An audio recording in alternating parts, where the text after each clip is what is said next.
Praise the Lord. Amen. I am truly blessed by those songs.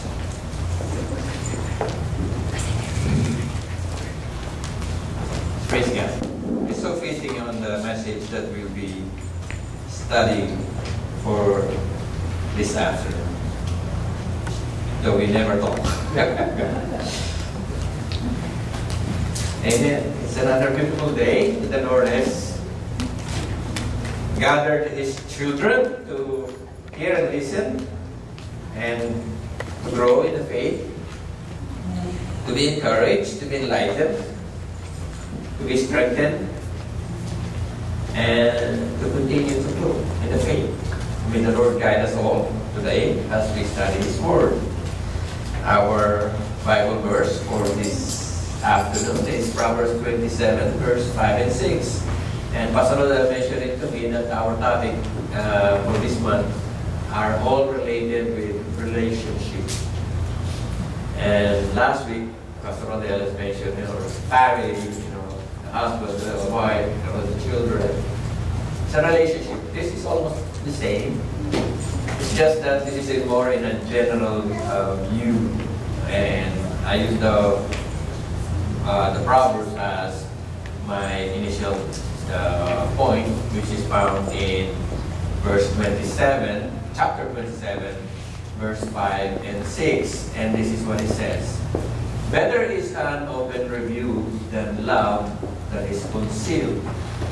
Faithful are the wounds of a friend, but deceitful are the kisses of an enemy. So before we start, let's pray. Father God, again, Lord, we are truly blessed that you have gathered us in this place. It is not an accident, Lord God, that you have brought our steps in this area, this place, oh God, so that we may gather to worship you. Thank you, Lord God, for your faithfulness, for your goodness and mercy and love that you have shown us, Lord God, since we were born.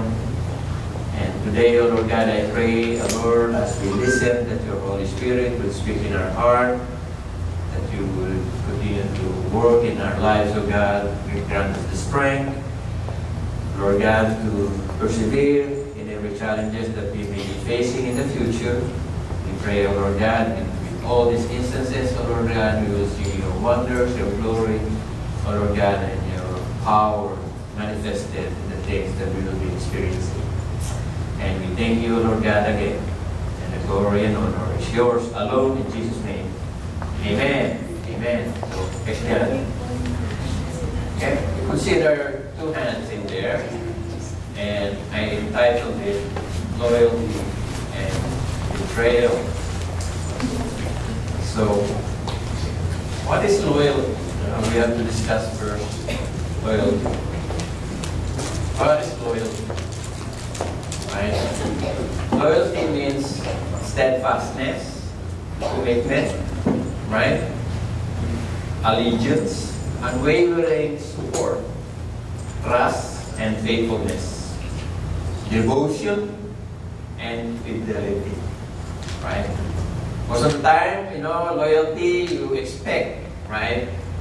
First of all, right, in your immediate family, with your spouse, right? You want your spouse to be loyal to you. And the same way, your spouse is expecting loyalty also on the other side. Where else can you see loyalty? Loyalty is seen from friendship between two individuals who share a bond, but they would stick together no matter what, right? Some people have shown their loyalty and devotion to the place where they work. Once they work in one company, they stay in that company, never go anywhere else. But sometimes, as I said, sometimes that loyalty is betrayed, right? Sometimes it hurts. Some people, they serve their country. They are very loyal in their country, They go to Vietnam, to Korea, like in the U.S., they go to the Middle East, just to find themselves outcasts when they come back. My wife and I were just, looking at the internet, in YouTube, and then we saw this old movie, Rambo, right? So this is a story of a man who fought for his country, served his country faithfully, and when he returned home, he was an outcast. They wouldn't hire him, right? So, sad to say, that the more you are close to somebody, the more that you are close to a friend, the more the hurt is when you are betrayed. I don't know if you have felt betrayed before, but me, I have experienced it. But I think one way or another we have experienced that. Either we are the one whom they betrayed, or sometimes it is us who betray the trust of somebody else. I will be using some stories in the Bible that I hope will learn something, right, in this sermon we have today. And I hope it will stick in our heart, right, and in our mind as well. And I will be using some examples of loyalty and devotion. And most likely, you'll be familiar with these characters that I'll be showing to you this afternoon. So the first one would be, this one. You know the story? Naomi and Ruth. In this story, you could see the devotion of Ruth to her mother-in-law, right? Her devotion is unwavering. Her loyalty to Naomi extends the bound of, comfort. There is so much uncertainty that is facing them, but in spite of that fact, Naomi and Ruth, they came together, right? I don't know what's going to happen if I go there. Remember, Naomi and Ruth were living in the place where Ruth was living, right? She has her family there, she has her loved ones in there, but now she's venturing away from that, going to a place where he is a foreigner, and most likely unwanted, because we know the Israelites have a bad relationship with the Moabites, right? There is so much uncertainty, but Ruth exhibited her respect, her love, her friendship, and he completely stand by on the side of Naomi, even though she is facing, or they are facing, difficult circumstances. Remember, when they came back, they had nothing. And if you still remember the message that we had last time, they sold all their properties, they moved, and then, lost his husband, lost his two sons. The only one left are two daughters, and one went away. But Ruth stayed with Naomi, came back without anything. And the woman, of course, a widow, had nothing, can't work anymore, she's too old. And the only one that really worked is Naomi. Have you seen such devotions or loyalty? Here is a good example of devotion and loyalty. And, sometimes, if you have a lot of things, if you are well-to-do, it's so easy to find friends, right? So easy. Even, not only friends. I believe, if you win the lottery today, tomorrow your relatives will be twice as much. Right? But here you could see the situation is different. They don't have anything. Nothing. Right?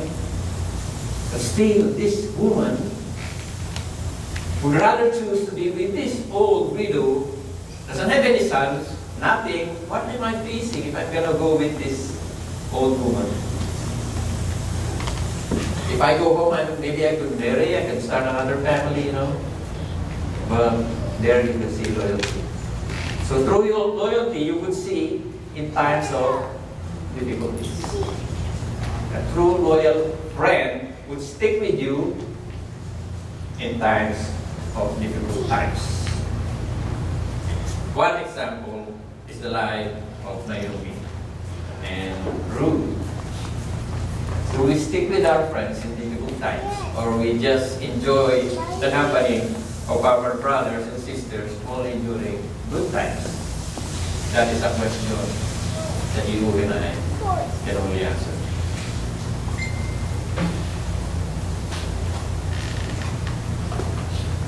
Another example of loyalty is this.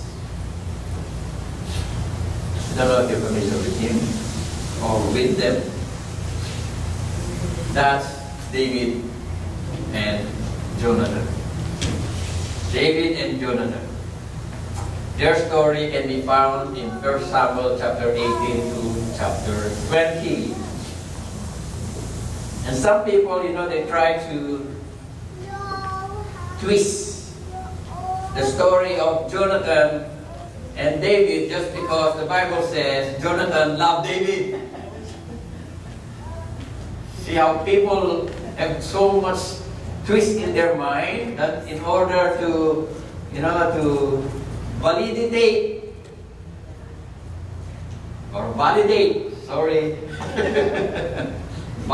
their thoughts, you know, or their ideas. They find something in the Bible, or see here, you see Jonathan loved David. So see, the Bible doesn't really condemn homosexuality. And they try to twist and use another example. This is another special bond between the two. Special bond that also is challenged by the fact that we know that Saul is the king. And if Saul dies, the one that would inherit the kingdom is Jonathan. Imagine that. You're the one who will be in the throne once your father died. Why would you make this guy your friend who is a threat to that throne? Exactly what Saul told to Jonathan. Until this guy is alive, your throne will not be established. He must die. But Jonathan, because of his bond with David, says, you know, what did this guy did to you? What did he do to you? It's nothing. I mean, he's a faithful guy. He's a soldier who fought for your wars, you know. He has shown faithfulness. Well, why do you want to kill him? It's because Saul find him a threat.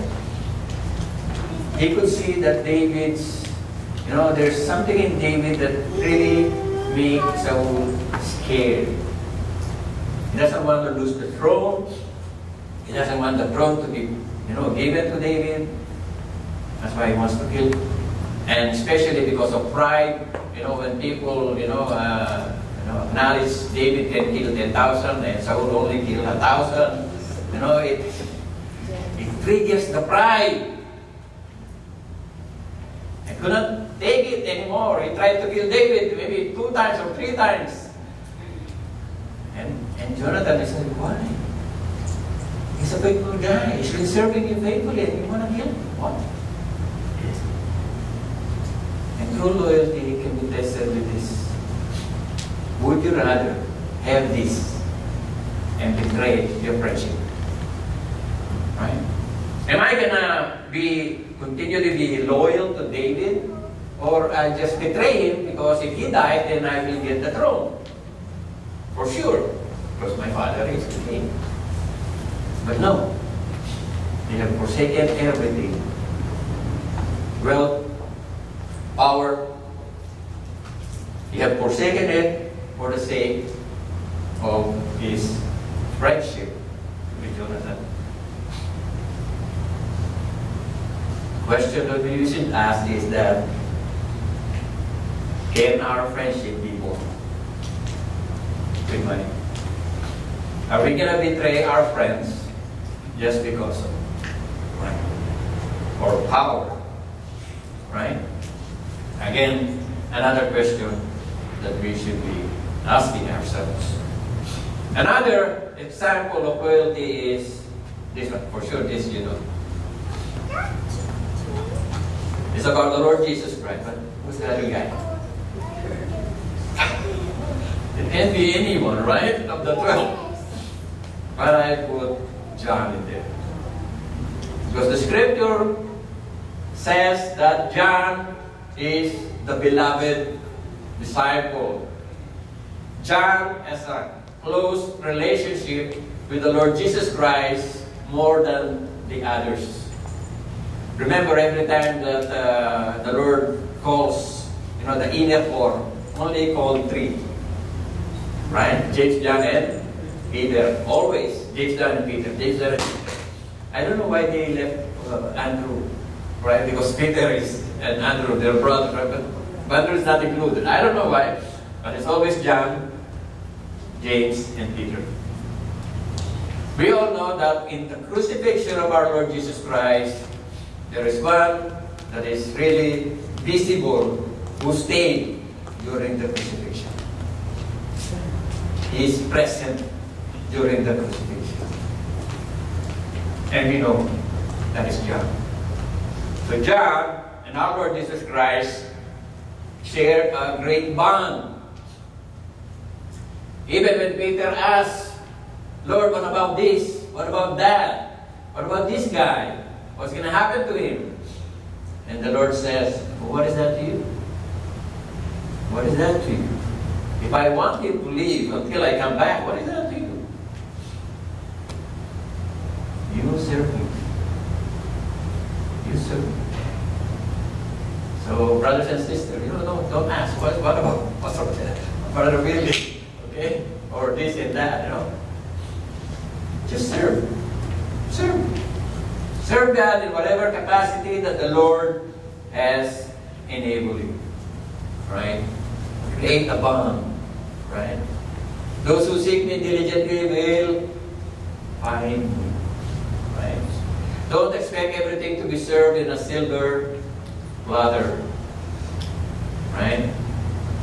So the bond of our Lord Jesus Christ and John is so strong that, if you see the story, John is the only disciple that did not die in a violent way. Some people will say,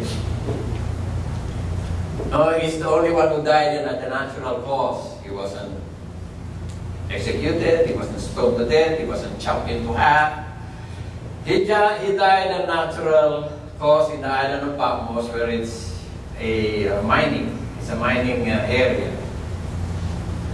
In the beginning, I was thinking like, oh yeah, that's okay. I mean, maybe I would like to die like that, peacefully, But then I realized, if your life is in a mining, it's actually a slow death.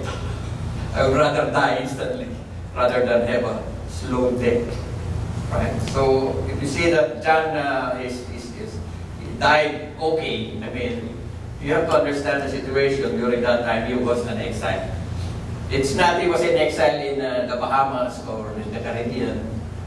He was exiled in an island where it's mining, and you don't just sit there. You work there too. So it's really hard for him. It's not easy. So we think that because he died, natural cause, he's better than the rest of the disciples. Actually, I believe he suffered more, because he suffered longer. But the loyalty of John remains, and we know that he wrote the book of John, the book of Revelation, 1 John, 2 John, and 3 John, right? And he wrote them actually at later times, not as early as the other Gospels. So now, this one. There's another one. Now, who's this? He's in chain and there's a young boy in there. Oh, and Timothy. Paul and Timothy. We're studying Timothy in our men's study in MFBC. And you could see that Paul and Timothy shared friendship and loyalty. And when you read the writings of Paul to Timothy, he was saying like, you know, all these people have abandoned me, only these people remain. You know, during the hard times that Paul was in prison, some people didn't even visit him, some have abandoned him, like Demas. You know, he loved this world, he abandoned me, only few people remain. And one of those people who remained with Paul is Timothy. He's a young man. He was also in jail one time. Now, you could see that the bond of Paul to Timothy is so great that even a younger man, he asked him to go to Ephesus and, you know, try to fix this problem in Ephesus. We have a problem there with teachings, wrong doctrines. Try to fix it up, but go there and fix it. And he delegated this major task to Timothy. Now, I was looking at the story of Timothy. What happened to Timothy? Actually, during 2 Timothy, he was admonishing Timothy, you know, be strong. Because somehow the pressure is so great in the task that was given to him that he was thinking of somehow, you know, I want to give up. This is so hard. But Timothy, if you just read 2 Timothy, you would see that Paul is saying, you know, you have to be strong. You have to persevere. You know, this is hard. And based on what I have studied in the church traditions, although it's not in the biblical text, the church tradition says that Timothy died in Ephesus. He was killed by a mob because he was saying that, you know, people are practicing idolatry, and said, don't know why you're practicing idolatry, and the people, they get upset and the mob killed him. And somehow, based on traditions, it was Onesimus. You know, Onesimus is a biblical character, is the one who succeeded him as a bishop in Ephesus. He remained loyal to the task that Paul instructed him until he died. So, that's another thing. Are we going to remain loyal until then? Or, you know, if our lives is at stake, you know, okay, Father will surrender today. Kaya na muna. Right? Kaya na muna. Right? I'm not bragging, but we have experienced this in the Middle East. We know that persecution is real in the Middle East, in Saudi Arabia especially, and I have experienced the first-hand persecution, sending people home, you know, when they found out that you are a Christian and you are conducting Bible studies, and they send you home. And at one point of time, I thought I would be sent home as well. For me, it's less a problem because I was single. You know, the only one I support is my mom and my dad. But some of my colleagues, they have children, they have families, they have wives, and some of the children are studying. They rely on their dad's income to send home. You know, then suddenly, you know, instead of the money coming home, we just see your daddy coming home because he was sent home because of the work of God. For me, I said, I'm single, okay, nothing to lose. But then again, the Lord did not send me home. Instead, I faced this guy who was knocking at the door like, bang, bang, bang. Open the doors. Some people say, oh, we're not scared, we're not scared. Oh, I am scared. Very scared, shaking scared. And people say, oh, you're so brave, you're Christian. No, I was scared. I was really scared. The only thing that I didn't do is stop. I was scared, but I didn't stop. I continued. I know I was scared, but I still did what I'm supposed to do. continue in the work of God, and the Lord allowed me to stay there for another 7 years. And then the Lord has led me here in Canada. So, loyalty. It's a very lonely word. Loyalty. Because it's rarely found. Rarely found. But if you found a loyal friend, stick with him. Stick with him. Now, as I was saying a while ago, the more close you are to a friend or to a loved one, the hurt is greater when you are betrayed. It's better if somebody betrays you who hates you. You know it right away. The guy, is squealing because he hates you, right? So it's okay. But to be betrayed by somebody that you are close to is more painful. More painful. It looks like this guy is a politician. Right? I promise I'll lower all your taxes. And now you elect me. It's like that. Right? I tried to figure out what it means. What's this? Cross your finger, right? But I thought that crossing the finger means affirmative. Meaning, I promise. Like this. If you promise and you show your finger like this, because it's a cross, right? Help me God, I will fulfill this promise. That's why it's a promise. The promise is, Lord, I promise this. I'm going to do this. But this one has a different connotation. Why? Because it's at the back. It says, I promise, Lord, don't make me liable for this. I have a cross on my back. I don't want to tell them, but I'm not going to do what I'm saying. So, Lord, protect me from lying. I'm lying, but I don't want the consequence of lying. This is a negative thing. It's a betrayal of trust. What you're saying and what you're doing are two different things. Betrayal is the violation of trust, the breaking of a covenant. When you have a covenant, when you have an agreement with somebody and you break it, that's betrayal. Right? When you say, okay, brother, I will stick with you until the end, and then suddenly things get challenging. You're on your own now. That's very difficult. That's very hard. And the cause of betrayal sometimes is greed, money, right? Families sometimes break apart. You know why? Because of inheritance. When there's money that is being divided, greed, sits in. Self-interest, when you have something that is in your mind, pursuit of power, right? Instead of, this guy is the one supposed to be, gonna be, let's say, promoted. You think you're gonna badmouth him to the boss.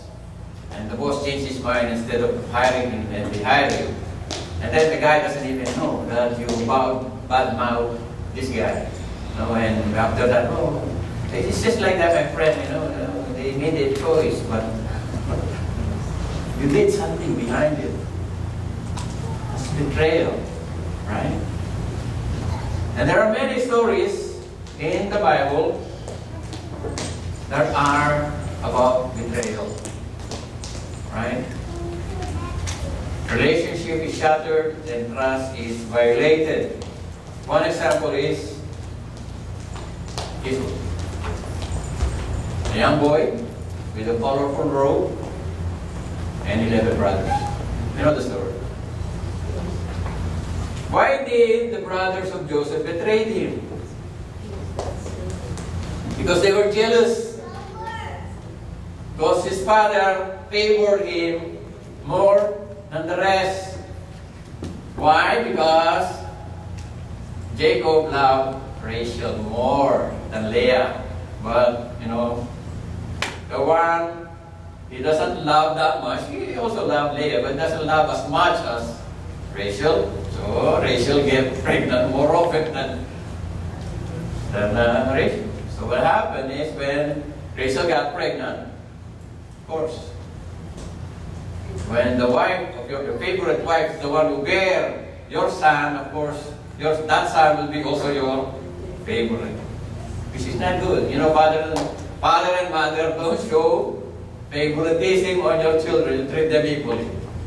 I know, even if you say, no, I treat them equally, there is, I know. There is what you favorite. Don't lie.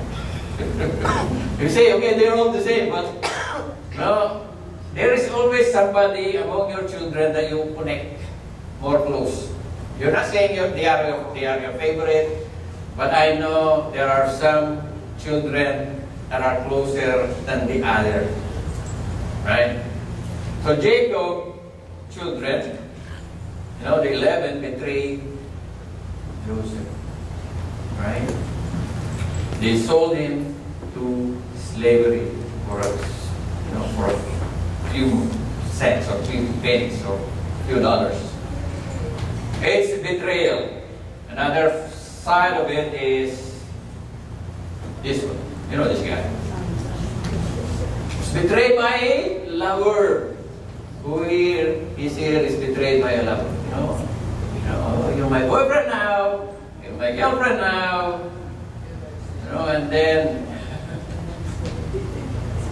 you see the guy with another lady somewhere by accident. Right?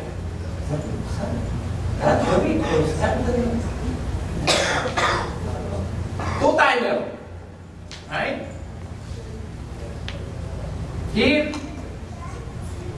sometimes you get carried on because they are so beautiful, Think you trust them. So beautiful, but in her mind is already said to betray Samson. They just want to take advantage, to find out what is the weakness of this guy.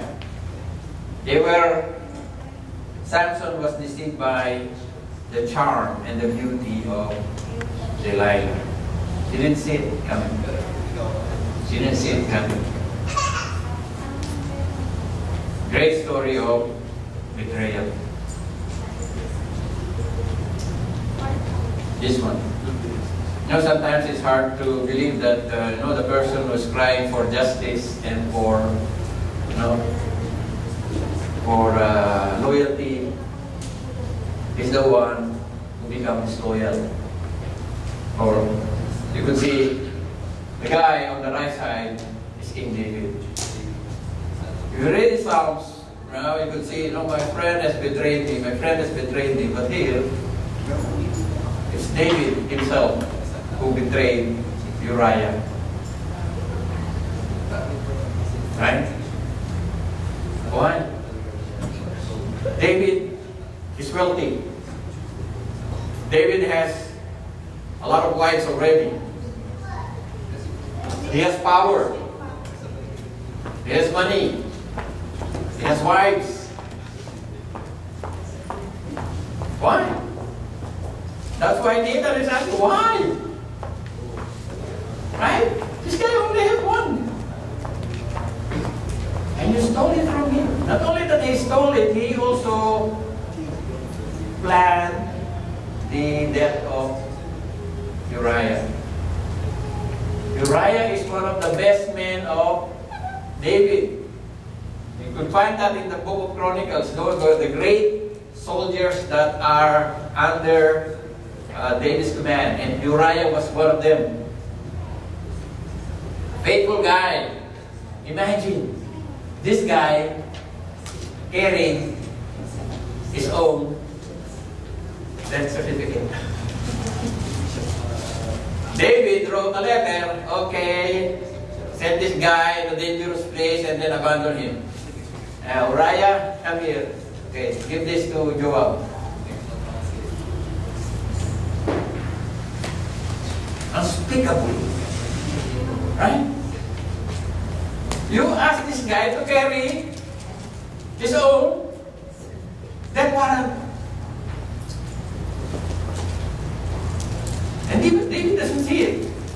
At that point, he doesn't see what he's doing, right? Until he was, rebuked by Nathan. Again, as I said, it hurts to find out that, your close friends are the one that betrays you. It hurts more. You think that in difficult times, the guy who is close to you will be the one who's sticking with you, but then, you can't find it in difficult times. In good times, you will have more friends. Difficult times, the only true, real friends will stick with you. Another one. This is the worst of all. The grandest of all betrayal.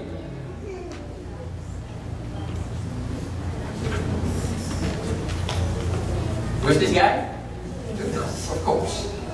Who else betray you with a kiss? Only Judas. That's why they say Judas kiss. You think you're showing affection? But it's a sign of betrayal. It's a custom in the Middle East, when guys, they hug and they kiss. That's common. Maybe here, if you see a guy kissing another guy, maybe they're LGBT. Right? And also, it's common that men walk hand to hand. It's common in the Middle East. Even in India, it's common. Right? So here, this is a common thing that they do, when they come and they kiss each other. But this is what Jesus said, we're going to betray you with a kiss. Are you going to betray me with a kiss? Terrible, right? That's why in Psalms 41 verse 9, which the Lord Jesus Christ quoted, even my close friends, in whom I have trusted, has lifted up his head against me. Lifted up his heel against me. You need to say, you lift your heel, it's like that, You think your friend, I'm a friend, then this is the one who's actually at the back. Very painful indeed. Psalm 55 verse 12 to 14, I will read it. For it is not an enemy who reproaches me, then I could bear it. If it's an enemy who does this thing, I can take it. Nor is the one who hates me, who has exalted himself against me, then, no, that's okay. Then I could hide myself from him. But it is you, a man of my equal, my companion, and my familiar friend. We who had sweet fellowship together and walked in the house of God in the throne. He is your friend. He is familiar with you. We have fellowship with each other. Not only that, we walk together in the house of God. Maybe in the same church. And then find out that they have betrayed you. Painful. Very, very painful.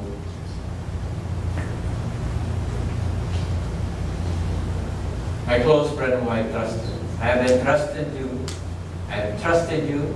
You ate bread with me, but you have lifted your heel against me. Another quote by the Lord. We have sweet fellowship together, walk in the house of God together, and betray me. So now, question my brothers and sisters. Loyalty and betrayal. I could end up the message there. But brothers, when you stay loyalty and you get betrayed, what happened to you? You get angry, you get resentful, you get bitter, or sometimes vengeful. I have to get even. So I didn't stop there. There's a conclusion. Restoration. Why I didn't put reconciliation? Instead I put restoration. You can be reconciled and not be restored. You know what I mean? Okay, you're angry with you. Okay, I can reconcile. But keep your distance from me. your friendship is not restored. You are only reconciled. You get, okay, you will peace together, but, stay away from it. That's why I choose resurrection. Brothers and sisters, when the Lord Jesus Christ came here, the first time He came here, He was betrayed. But we have to remember that the first betrayal is Adam and Eve. Why? Because God has given them everything they need. God has given them the garden, no mosquitoes, okay? No thorns and thistles. Everything is okay, fine. The animals don't eat you, like the lions. It's a perfect environment that the Lord has provided for them. They don't feel cold, even though they're naked. They don't feel hot. Everything is perfect. They all have everything perfect. They still choose to betray God by wishing that I can be God, same as God. Remember what the devil said? If you eat this fruit, you'll be like God, like Him. Imagine your benefactor, the one who provides you for everything. You want Him to be out and you want to be there. The greatest betrayal in the beginning, and then the Lord Jesus Christ betrayed. And the sad thing is, when that betrayal of Adam and Eve, because of sin, we all fall short of the glory of God. We all became under a curse. And the Lord has given a solution. Father, God has sent His Son to die on our behalf. Second betrayal. He was coming here to save the lost and the wicked. We're part of that. We're not different. But still, they killed Him. They killed Him. They betrayed Him. And we're part of that. That betrayal. But then again, the Lord's plan of restoration is at work. That to those who believe in Him, believe in His name, they are saved. They are restored back. Only requirement is repentance. When you repent before God, ask for forgiveness, it is also required that you forgive. You cannot ask God to be forgiven and at the same time to hold grudge against somebody else. It's not fair.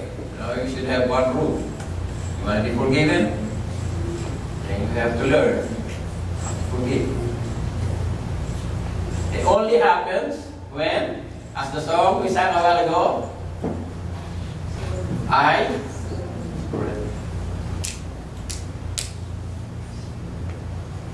want to know your will.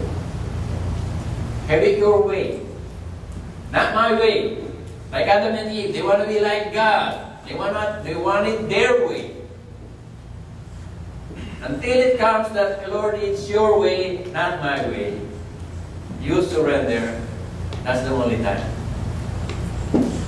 you're going to be restored back. That's why you see in the book of Psalms, David prayed for this man. Cleanse me, O Lord. Because he remembered, he knew that he sinned against God. Cleanse me and I will be clean. Wash me and I will be whiter than snow. In the book of Luke also mentioned there, written, be on guard. If your brother sins, rebuke him. If he repents, forgive him. Sins against you 7 times. And 7 times he comes. Paul wrote it. Bearing one another and forgive each other. Whoever has a complaint against anyone, just as the Lord forgave you, so also should you. I remember one story, this will be my conclusion. I don't know if you're familiar with the series Kung Fu. David Carradine. Now, it's a very good series, actually. And there was an episode in there, it always back,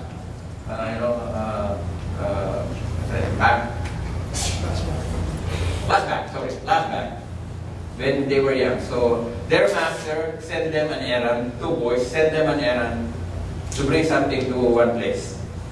But along the way, they met a guy, and the guy said, oh, he said, don't pass this road because there are some thieves in this road, the main road.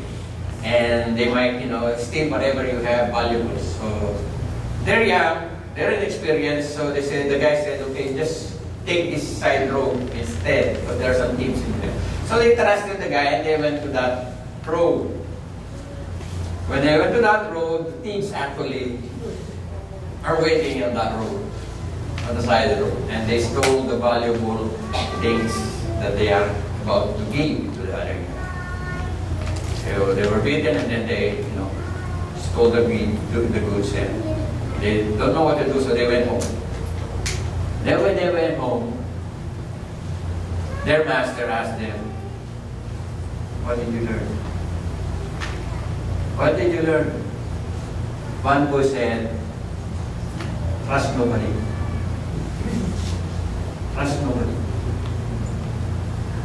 And the master said, you can pack your things and you can leave the temple. And then the other guy said, he asked, what did you learn? And the guy said, expect the unexpected. What is my proposal, brothers and sisters? We will be betrayed. Maybe one time, maybe many times, but we cannot avoid it. Somebody will betray our trust. Somebody will borrow money and will not pay. Simple as that. You will be betrayed. Does it mean that you don't trust anyone? No. Expect the unexpected. And learn to be. Let's pray. Father God, I hope and pray that we learn something today, O God. And realize the fact that we also, at one point in time in our lives, have betrayed somebody.